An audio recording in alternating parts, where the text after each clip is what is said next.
Sa video na to guys, gagawa ako ng minatamis ang bayabas. Yan, nagbalat muna ako ng bayabas. Siguro mga ilang piraso din yun siya. Tinangad ko muna yung mga balat yan. Kaya magiging kakalabasan niya. Katapos, hiniwa ko siya sa gitna para tanggalan yung mga buto. Yan. After niya, nung matanggal ko yung mga buto, iniwa ko siya ng maninipis tulad yan. As you can see, ganyan ang patawang hiwa yan. Ganyan nakalabasan naman yan. At yung buto, sinitasay ko muna. Yan, nagkaid ako ng nyog. Yan, tsagaan lang sa pagkaid ng nyog. Yan, ubusin natin, tanggalin natin yung nandyan para sayang, mahal eh. Yung tinanggal kong buto, sinama ko siya sa gata.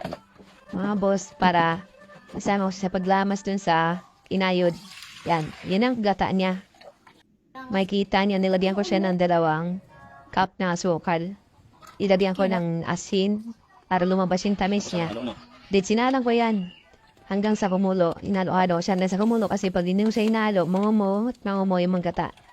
Nung kumulo siya, nilagay ko na yung mga hiwa kong bayabas. Yan. Continue, inalo pa rin yan ng mga siguro 30 minutes. Nang kumulo, yan. Nantayin mo lang lumapot. Then yan na. Wala nang kabayan, boss. Snappy na yan.